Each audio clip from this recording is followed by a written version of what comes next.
conservative, constitutional. It's the Andrew Cooperrider Show, keeping you informed on what's going on right here in Kentucky. And welcome, everybody, to another amazing day right here on the Andrew Cooperrider Show. Amazing week for you here today. The legislative session, at least the most important part, is over. They're right now in the veto period. That is the 2 weeks where they allow the governor to kind of process through the bills that they passed.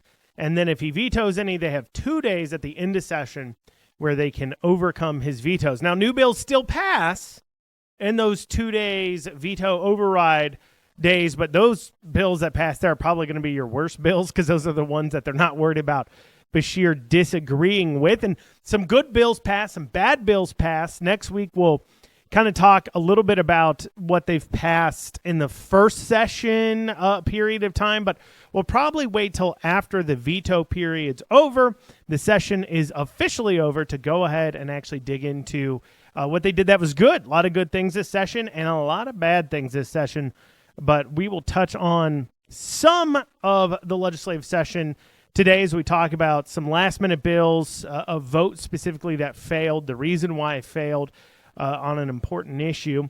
Also, we'll be digging into a teacher in Russell County hands out a Christian assignment in an elementary school, and the media shows its bias on the issue. So we'll dig into a little bit about that issue, but then also, what do I mean by that media bias on this issue compared to maybe some other problems that we've had? We see that the legislature, while it's proposing some of the shell bills, we see a few changes to our tax code, Medicare, Medicaid work requirements. We'll touch on those. Also, we will discuss about how this legislature seems to be targeting small businesses specifically over the past several years while giving big handouts to big businesses. And also, we will discuss the Beshear administration giving out a $231 million industrial revenue bond to a solar energy project that is now completed up in Martin County, and kind of how Democrat Adam Edlin ties into this. We'll dig into that kind of blatant political favor exchanges that seem to be going on there. We'll have all that and more today on the Andrew Cooperrider Show. Before I dig down into it, make sure you like, comment, share, and subscribe. You can also head over to theandrewshow.com if you're listening on the radio or watching on TV. If you want to check out other episodes, head over to theandrewshow.com, hit the Listen Now tab, and you can check out other shows that we have throughout the week. But without further ado, let's dig down into it. So, a lot of controversy this week being stirred up by the media. And what I mean is that, the Herald Leader, the Courier-Journal, all the major news stations and local kind of news stations seem to cover this story regarding a teacher in Russell County handing out some Christian assignments. First, let me show you what these assignments look like. So they were some coloring worksheets that involved the Bible verse on there, saying that everybody was made in God's image and draw yourself. And then another one of the assignments here talking about Jesus is King. And so she handed that out to the kids in the class to complete his work, and there's been a lawsuit filed against it. Now, the school district, for its part, says they've already dealt with the issue. However, a foundation of Freedom from Religion, not Freedom of Religion, but Freedom from Religion, has filed a lawsuit on it, and the media, like I said, they've covered this wall to wall, it seems like. I don't know how many media alerts I got on this story. Now, to the actual issue itself, should the teacher have done this? Probably not. It depends on how it's set up. Now, first off, if this was required work, as in if you didn't do it, you got a negative grade, or there was no other assignment for you to do, they literally handed out this worksheet and said, here, you have to do this, that would certainly constitute a constitutional violation. You cannot, as the government, require anybody to partake in a religious practice or practice kind of any part of something that may fly in the face of their own religion. So in the same way that we can say the pledge, and there's an opportunity to say that in many schools, kids can opt out of it. They can sit down. They don't have to say one nation under God. In the same way that we passed a moment of silence at the beginning of each day here in this legislature, of quiet time of reflection where somebody could choose to pray, but you're not making people pray. That falls into that kind of constitutional line there. It's freedom of religion, not freedom from religion. So it doesn't mean that people can't practice their religion around you and that people within the government can't practice their religion. They just can't require you to practice it. So I don't have enough details on this assignments to see if they were handed out as mandatory assignments or optional assignments. If they were mandatory, I do believe it is a constitutional violation. But at the same side of things, even if they weren't mandatory, I personally don't particularly want the public schools to be getting into the realm of teaching, whether it's Christian values or any other religious values per se. And I know it sometimes goes against the grain, especially as people have been pushing, putting the 10 Commandments into the school classrooms as a historical document. I don't like the idea, though, of opening up the opportunity for these teachers to now express their viewpoints on Christian beliefs. If anybody's going, because we've seen nationally, we see it locally, we see this, especially this new world liberalization of the Christian faith where they just ignore whole parts of the Bible. And the last thing I want is a bunch of godless heathens getting the opportunity, being welcome to have the opportunity to talk to my child about religious beliefs. That's between me and them and, our pastor, our church. That is for us to deal with. I don't want your view of it. And when people try to say, well, look, Andrew, that's a little bit different of a situation just because, what do you mean you don't want teachers talking about that? Just remember, and this is an example I always use, is that Obama was a constitutional law professor, but he's the last person I'd want teaching the Constitution to anybody.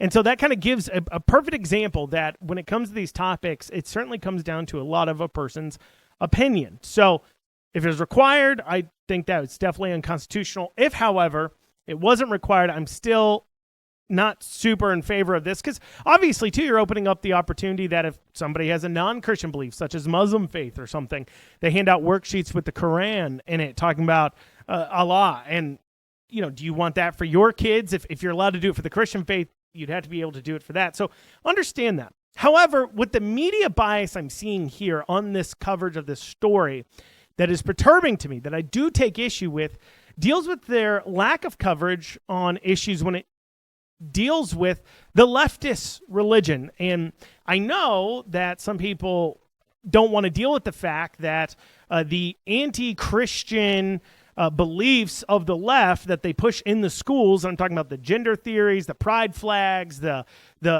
pronouns, the transing of the kids, the homosexuality talks, and those kinds of discussions going on within the schools. They don't, though that is a religion. It's at least an anti-religion. You're at least going against religious beliefs there, and requiring that or pushing that on the kids is also, in my opinion, a constitutional violation. I understand that's not formally recognized as a religion, but it is a religion nevertheless. And what's interesting is that we've had situations here in Kentucky of public school libraries having some pretty questionable materials, high school, middle school libraries having books depicting cartoon images of sexual acts between lesbians or trans people, and I'm talking about books like Genderqueer and as such. And the media here in Kentucky refused to cover that until it was about Republicans pouncing, when Republicans, seeing that our tax dollars are being spent on this and seeing that that parents saying, hey, look, this stuff needs to be taken out of the school. You cannot give unfair to the access to essentially pornography to children and expect us to be okay with it. Those stories don't get nearly the same amount of coverage, to the point that I posted about this on social media, about there being books in our K through 12 education system, in our middle schools, in our high schools, that list porn sites, that have graphic sexual images in them. And people are like, what books are you talking about?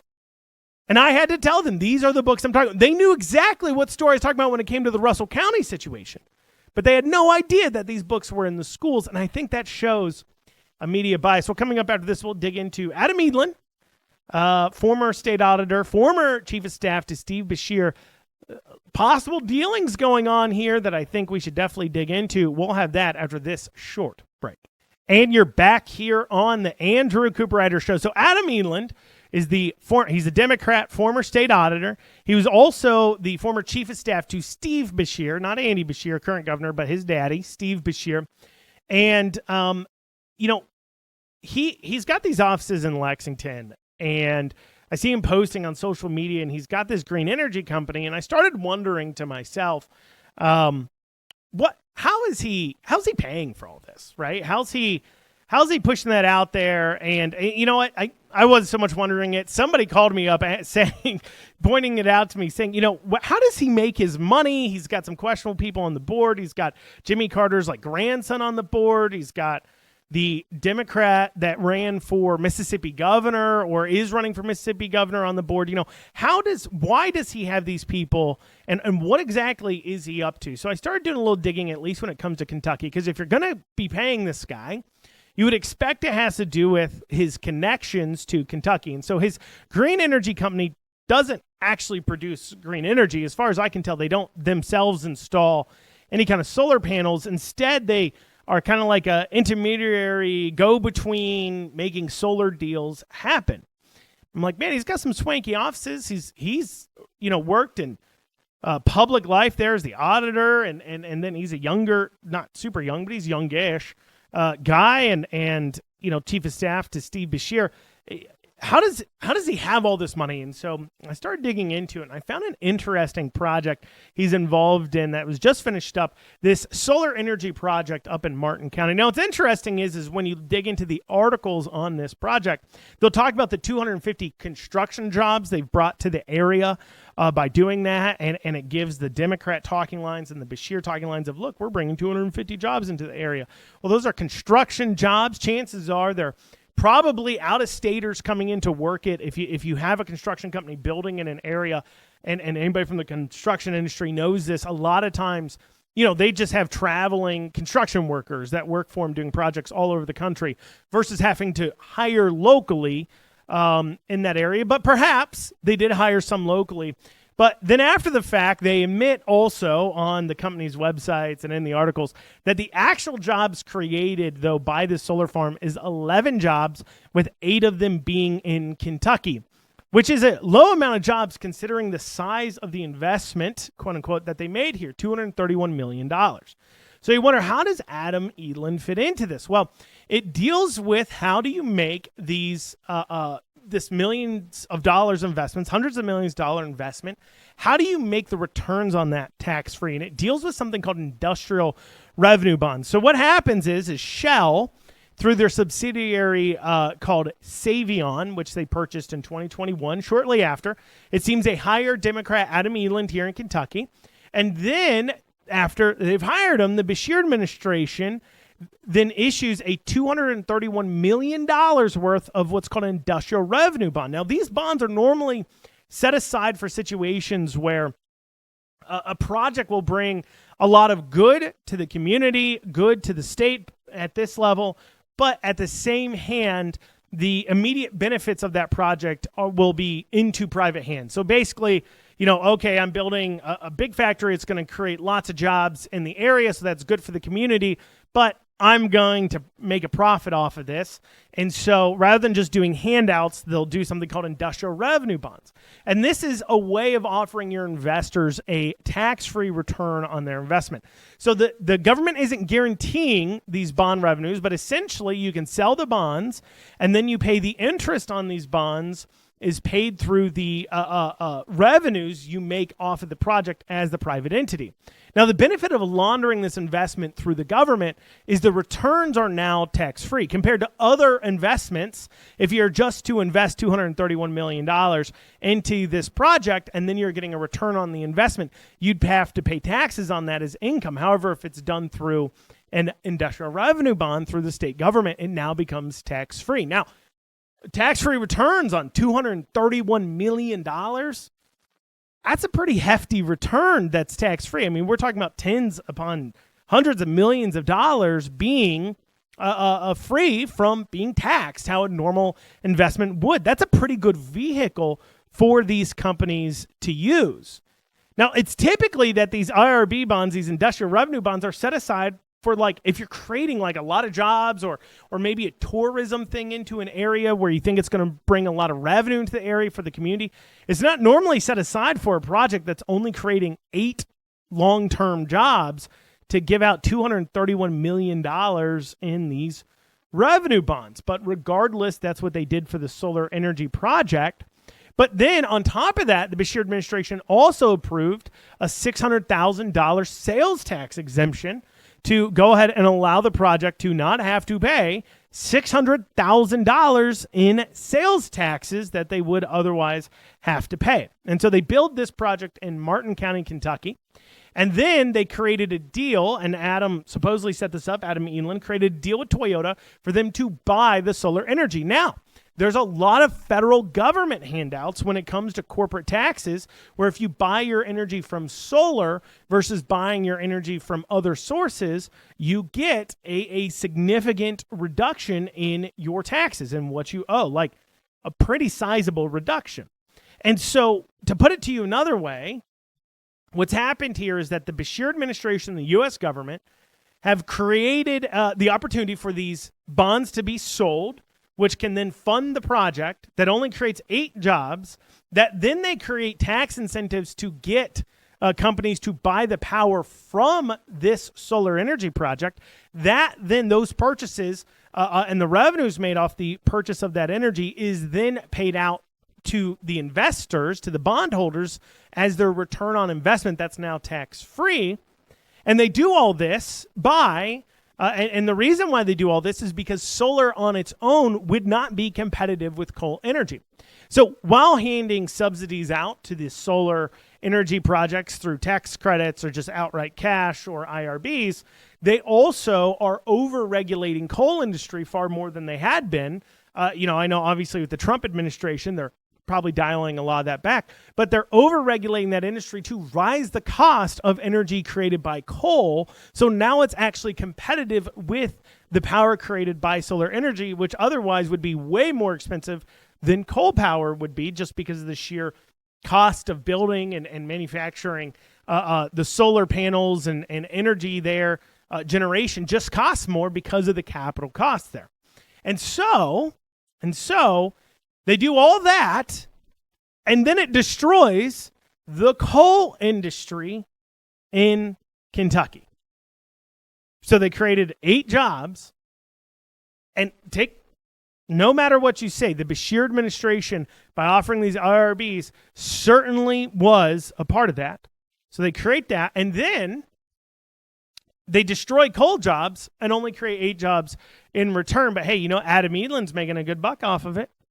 So that's good. Beshear's probably making a good buck off of it into his campaign accounts and otherwise from donations coming in from these companies. And, I tried to look for any kind of records on who buys these bonds. It's not super available who's buying up the bonds, but it's very possible that Shell itself could be buying up these IRBs, these industrial revenue bonds. So they're investing their own $231 million, and then now they're getting the returns on that project tax-free. Tax-free revenue to Shell. It's very possible. Moving on, though, from Shell Oil Company to Shell bills. Now, those of you unaware of how our legislature operates, there's something called a bill cutoff date, where both the House and Senate have a cutoff where you can no longer file any new bills. But every year, leadership will make sure that there's a few Shell bills filed, bills that are pretty innocuous or don't do much, that then they can pull into a committee and move forward with a committee substitute or with a House floor amendment or something or just a floor amendment, not necessarily House, but any kind of committee substitute that then drastically changes what they're actually voting on. So you could put forward a innocuous bill that maybe goes through, let's say, the Senate committee, Senate House, or Senate floor vote, goes over to the House, and then the House puts forward a committee sub that just massively changes this bill, and then it goes to the House floor for a vote, and then the Senate just concurs. And it's a way of kind of moving through pieces of legislation that you're worried, one, about pushback on. That's a big part of it, where you don't want people to be able to dig into it. You don't want there to be a public debate about this much. In some situations, they can say, well, we just realized we need to get this done. But it's another way of trying to revive bills that are otherwise dead. And we had a few situations of shell bills coming up in this last few days of session, some drastic bills that we'll talk about exactly what happened on these shell bills to give you some examples of how these things operate and what it does. And you know what? Some of these bills could be 100% great, and I agree with them, but the process of not allowing the debate or conversation on it is something that's, I think it's a big problem. And while generally I don't agree with the League of Women Voters and some of the other more liberal quote-unquote transparency groups, on this, I do agree with them on that. We should not have this shell bill process. Either we have a filing deadline or we don't. And it seems like the filing deadline for bills is really just for the more conservative anti-establishment members to limit their ability to get things moving, while at the same time then allowing the leadership to use the act of shell bills to move forward legislation that otherwise maybe wouldn't even see the light of day, or they don't want to see a lot of debate on. And I think I just think that is it's just not very transparent, and it creates a lot of issues. And so we have, I think, 4 examples we'll be looking at there, but then we'll also compare and contrast that to another vote that took place that kind of flies in the face of some of this. And then we'll also be discussing how I just feel like this legislature over this session, past 2 sessions, have really been targeting small businesses here in Kentucky. You won't always agree with what all these businesses, necessarily the industry they're in, but as somebody who's had the government target them, taking away their business, I'm a little sensitive to the idea that you're going to invest your time, your money, your time away from your kids, and then just have your business ripped away from you because the government says so. That certainly is a problem. Well, y'all, we'll be back here in a few short minutes. And welcome back, everybody, to the Andrew Cooperrider Show. Before the break, I was talking about shell bills and kind of how they moved fast and furious this past week. And I think a great example of a shell bill, they'd call it a Christmas tree bill, but let me describe it to you and let me know if you think it's a shell bill. So Jason Nemes filed a committee substitute on House Bill 775 on 3/11, and it turned a 4-page bill that dealt with development areas into a 147-page bill that changed how we reduce our income tax. Let's pause there for a second. So to explain what the bill did there. So prior to this, the legislature had passed a framework for how they would go ahead and lower our income tax, replacing it with revenues coming from our sales tax. And so they expanded out the sales tax categories, and then they set up this framework that said, when we have a surplus that exceeds what a 0.5% cut to income tax would drop in our coffers. So basically, we're spending $70 billion, and if a 0.5% income tax break would take away $5 billion in revenue, then we have to have a surplus of $5 billion over that 70. So in taxes, we would have had to have brought in $75 billion, not just $70 billion. That's just like easy math. It's not that much. Well, the budget's that much, but not the income levels there to get 0.5%. But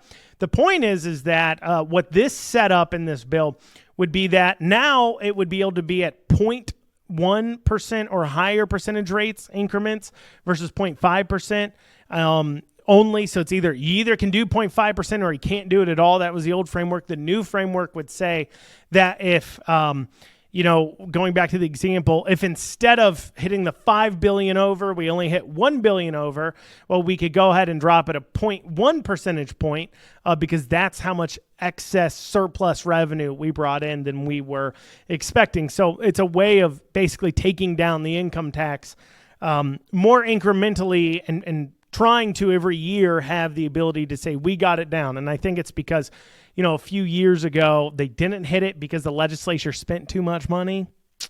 And they were getting some flack for that. And they were like, why didn't you lower the income tax like you promised?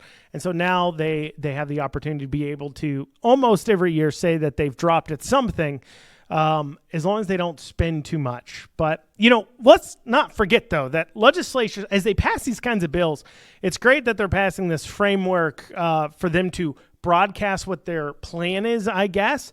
I don't necessarily agree with their framework because it doesn't require them to reduce their spending. The state's able to continue spending more and more and more, and they have ever since they set up this framework.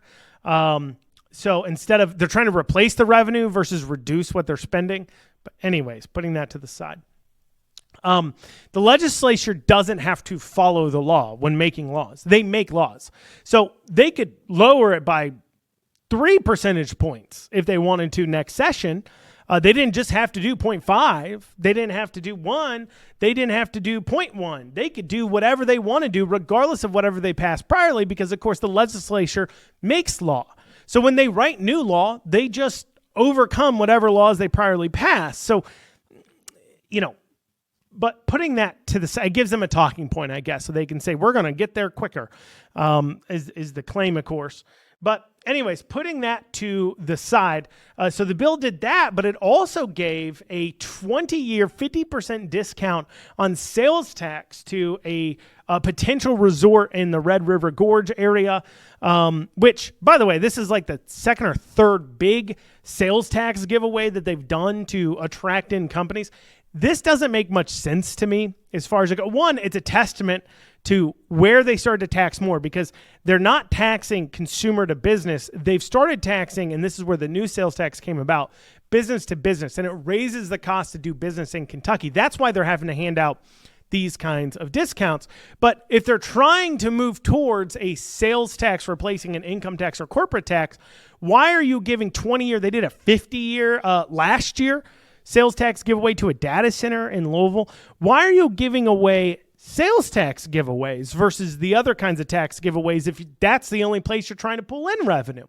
But regardless, let's put that to the side. So, as I said, House Bill 775, filed on 3/11, 147 pages, had the sales tax thing we talked about, included a 20 or 50% discount on sales tax to Red River Gorge. It had a bunch of other things it did, and it was voted on the floor on 3/14. So 3 days later, after it was filed, so really more like 2 days later, they go ahead and they vote on a 147-page bill they've only had for 2 days.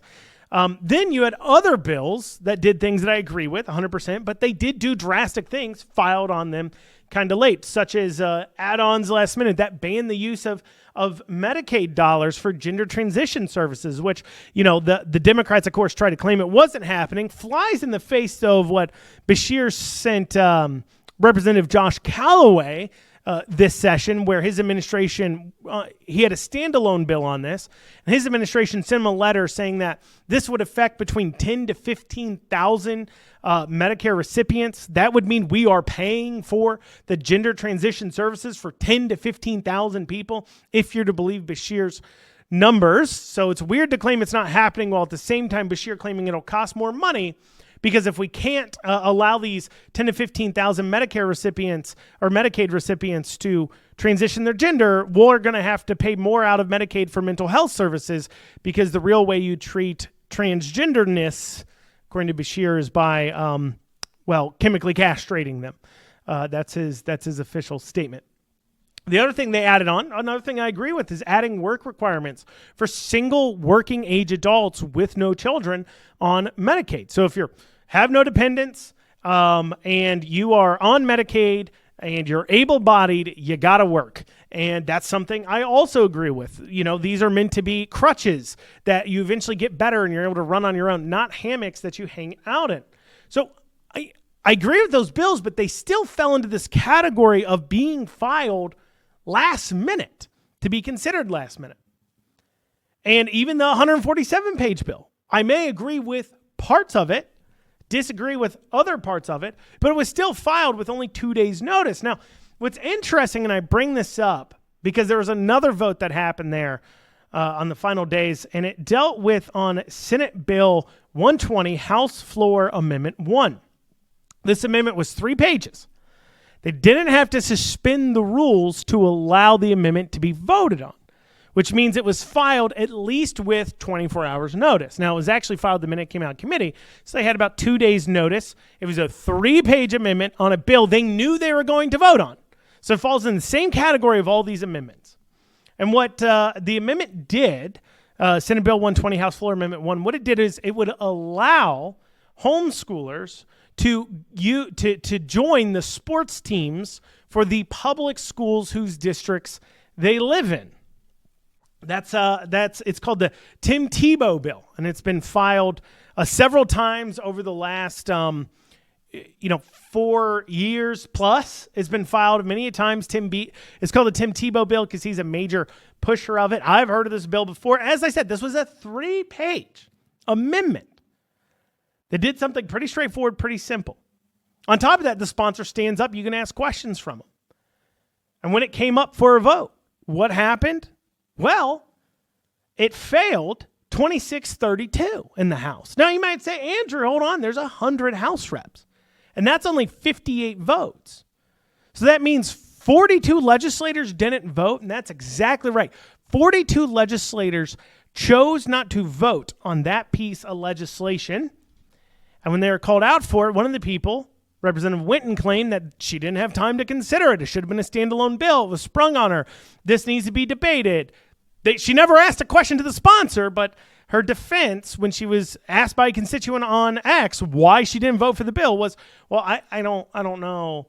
I didn't know how to vote on it because I didn't know anything about it. It was sprung on us last minute. It needs to be a standalone issue. Weird coming from a representative that had no problem voting on a 4 to 147 page bill that was sprung on them at the exact same time frame. 3 pages versus 147 pages. No problem voting on the 147 page, but a lot of them, their stated reason, they're going to say, we didn't vote for this because they're getting in a lot of trouble with their constituents over it is, well, it was sprung on us last minute. We didn't get a chance to debate about it. Don't buy that bullhickey. Don't buy it. Well, coming up after this, we'll talk about some more of what the legislature did after this short break. And you're back here on this final segment of the Andrew Cooperrider Show. Now, I want to take a second here just to kind of discuss overall as we're nearing the end of our legislative session here in Kentucky, how our legislature has been behaving towards small businesses here in Kentucky over the past several years compared to big businesses here in Kentucky. So if you're a big business or a big industry, you get handouts. I mean, we've saw them give over $500 million, over 500 or almost $500 million to the Ford battery plant. We've seen them give out, $100 million plus handouts to electric vehicle battery plants other than the Ford one, various handouts and tax breaks to other large corporations. We last session saw them hand out a 50-year sales tax exemption to a data center to be built in Louisville. They handed out just this past few days a 50% sales tax exemption for the next 20 years for a resort in Kentucky.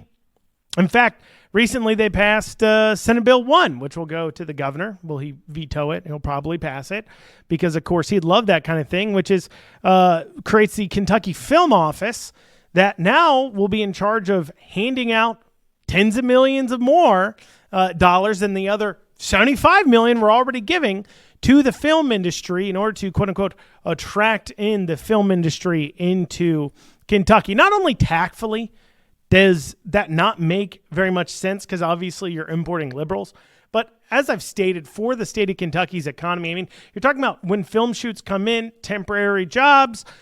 We don't really have it here. I was talking with somebody on Twitter. They said, look, we have enough staff to do 2 to 3 feature films in Kentucky ourselves. So we do have the staff, but we're already doing $300 million in projects a year. So you would think that staff is exactly the amount that we have now-ish. And if we're trying to bring in more movies than what we're doing now, which would be the stated purpose of this, well, we'd need more people. Those people have to come in from out of state. So we're handing out tens of millions of dollars, creating this Kentucky Film Office to basically, on the best case scenario, have Hollywood come into Kentucky, bringing out-of-staters into work. Worst case scenario, maybe it does take off, and now we're getting Hollywood voters in Kentucky, and of course, it liberalizes Kentucky, something that the Republicans haven't thought through, I guess, from a political, tactful standpoint. Then you also have just the carve-outs of industries, etc. at the behest of large corporations targeting now small businesses. Last session, we had, of course, the vape bill that, you don't vape. Maybe I don't vape. I don't own a vapor shop. I don't think I've ever been in one. However, they basically single-handedly outlawed vapor shops / turned them into head shops by demanding they only sell major tobacco company products, not allowing them to sell, of course, the more niche, smaller market products. And then on top of that, adding in this year, too, licensing requirements for them as well, additional licensing requirements. Then you have years before that, the gray machines bill. Now, you can be against gambling, and that's, if you're going to have that consistent view, then you should be against sports betting, you should be against HHR. But gray machines allowed small businesses like the gas stations and the bars to have slot machines, kind of skilled game machines inside the bars, inside the gas stations, and they would make money off those. And it would do well for these small businesses, but that was cutting into the profits of course, the horse track casinos. They couldn't have that, so they went ahead and made sure that would be cut out. They didn't want that taken care of. So in the same year that they legalized sports betting, the ability to literally gamble on your phone at home, sitting on your tuchus, they then outlaw your ability to go around the corner and gamble on a skilled game machine in a bar because, well, the horse tracks asked us to. Then on top of that, this year, we saw a few bills that were targeting small businesses. One of them we were able to stop dealing with, the CWD bill that was targeting hunting leases, that was targeting deer farms, that was targeting the entire tourism industry that benefits small mom and pop operations, campgrounds, and everything else surrounding our deer hunting industry in Kentucky. But what they did pass this year deals with, of course, THC or CBD infused drinks, quote unquote. We're not talking about hemp drinks that get you super high. That's not the ones we're talking about. We're talking about these mom and pop shops that were creating hemp infused drinks. I've never had one. They probably, I wouldn't think they're that great, but if people want to drink a CBD drink, okay. It's not like they're getting you high or drunk the same way alcohol would. However, what they decided to go ahead and do was to hand that off to ABC. So now you have businesses that were maybe manufacturing these that will be no longer able to do so because they need a special licensing to be able to do that. If you're in a dry county, you can no longer sell it because you need an actual liquor license now, like you would if you're selling beer or alcohol. If you're in a county or a city where the quota, they have a certain amount of liquor licenses they want to hand out, and if now they're at quota already, you now could be shut down. Many facing that. Well, at the same time, you now have big corporations coming in, excited to be able to sell, because the other part that deals with handing it off to ABC is it now has to go through wholesalers. You see, it's a law here in Kentucky that if I'm a bar owner or operator of a restaurant, and let's say I run out of, Corona, I can't go down to Walmart, buy Corona, and throw it on my shelf. I have to purchase it through an alcohol wholesaler. And one of the problems up and coming alcohol in breweries and microbreweries and things like that had in Kentucky is that they couldn't get wholesalers to carry their products because, of course, they only carry so many products. They have these large groups and corporations that people actually are demanding those products that they're going to carry, and they don't want to lose the distribution deals for those products by carrying too many competitors too as well. They don't want those sales to drop off, so they go ahead and make sure they don't do that. And so it's hard to get a wholesaler to cover it. Now, the legislature came in and fixed that to a degree by allowing breweries and distilleries to sell certain amounts directly from themselves to consumer or to a retailer. And then once they hit that threshold mark, they then have to go to a wholesaler. But now, if you want to sell these hemp-infused drinks, you have to go through a wholesaler. So, and look, I get it. Vaping, not a big fan of it. Don't do it. Gambling, not a big fan of it. Don't do it. Drinking hemp drinks, not a big fan of it. Don't do it. But there's something particularly uncomfortable to me, and maybe it's because I've been the victim of government coming in and taking away my business. I'm super sensitive to this. But you have to realize these businesses, people are investing their time, their money. When it goes to the CWD bill where they're going after deer farms, I'm not a high fence hunter. I don't earn money off of, it did affect me because I'm an urban living hunter that then hunts on that travels sometimes hours within Kentucky to be able to hunt modern gun deer. And that would have greatly limited the amount of areas I could go to while still processing my own meat. But I'm not a high fence hunter. I don't hunt deer farms. I don't have leases and I don't hunt leases. However, there are people who've built up businesses around this. They've invested their time, their money. And as a business owner, as somebody who's built businesses, I understand you're giving up time with your family, with your kids, with your money, your opportunity costs, vacations, all these things in order to hopefully build a better life for yourself. And I'm particularly sensitive to the idea that the government can just come in and take that away from you. But I'm particularly offended when we're doing that to small business owners while then turning around and giving all these handouts to large corporations. It is a pay to play here in Kentucky, and it's disgusting. And this is coming from Republicans that are passing these laws that are targeting these small businesses at the behest of large corporations. This isn't coming from the Democrats. These are the working man and woman, blue collar owner. These aren't rich people. And you're literally taking away their livelihoods and demolishing their sacrifices for what? Because your corporate donors have asked you politely to do so? Can you just stop for a second and think about how you would feel if you're this business owner and you're getting your entire livelihoods ripped away from you? And they couldn't care less. There is no philosophy that goes on amongst the establishment Republicans or establishment Democrats. They know their talking points, that the philosophy they're supposed to have, but there's no overreaching ideas that they're following. And every legislative session, you start off with hope. And then it turns into, especially in the final few weeks, just trying to stop them from destroying people's lives. And I'm pretty tired of it. Well, y'all, that's what we got time for today on the Andrew Cooperrider Show. I thank y'all so much for joining me.